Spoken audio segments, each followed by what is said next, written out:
അസർബൈജാനിലെ ജോഫയിൽ ഇന്നലെയാണ് ലോകത്തെ ആശങ്കയിലാഴ്ത്തി Iran president Ebrahim Raisi സഞ്ചരിച്ച ഹെലികോപ്റ്റർ അപകടത്തിൽപ്പെട്ടത്.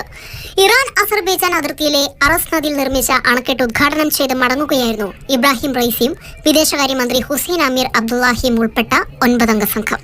പ്രതികൂല കാലാവസ്ഥയിൽ മലയിടുക്കിൽ തട്ടിയാകാം ജോഫയിലെ വനമേഖലയിൽ ഹെലികോപ്റ്റർ പതിച്ചതെന്നാണ് പ്രാഥമിക നിഗമനം. കനത്ത മഞ്ഞും മഴയും മൂലം അപകട മേഖലയിലേക്ക് എത്താൻ രക്ഷാപ്രവർത്തകർ നന്നേ ബുദ്ധിമുട്ടി. തുർക്കിയുടെ ഡ്രോണാണ് മണിക്കൂറുകൾ നീണ്ട തിരച്ചിലിനൊടുവിൽ ഹെലികോപ്റ്ററിന്റെ തകർന്ന ഭാഗങ്ങൾ കണ്ടെത്തിയത്.